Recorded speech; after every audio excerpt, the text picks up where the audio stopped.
જણાવીએ કે પાકિસ્તાનમાં ક્યાં ક્યાં ભારતીય સેનાએ એર સ્ટ્રાઇક કરી। ઓપરેશન સિંદૂર મહત્તમ ટાર્ગેટ રેન્જ 100 કિલોમીટરની હતી। રાજૌરીથી 15 કિલોમીટર દૂર લશ્કરનો ટ્રેનિંગ કેમ્પ જે તબાહ થઈ ગયો।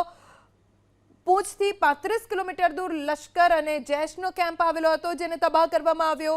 ગુલપુરમાં રાજૌરીથી 10 કિલોમીટર દૂર આતંકીઓનો કેમ્પ તબાહ થયો। મહમુનામાં માફ કરજો મુરિદકેમાં સાંબાથી 30 કિલોમીટર દૂર લશ્કરનો ટેરર કેમ્પ હતો જેને નેસ્તનાબૂદ કરવામાં આવ્યો છે। મહમુનામાં સરહદથી 15 કિલોમીટર દૂર હિજબુલના ઠેકાણાને ધ્વસ્ત કરવામાં આવ્યા।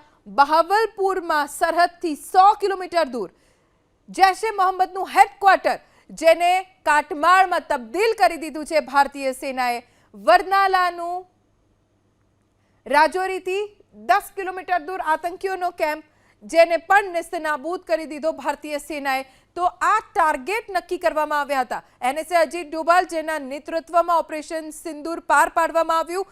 ટાર્ગેટને 2 વખત કન્ફર્મ કરવામાં આવ્યા।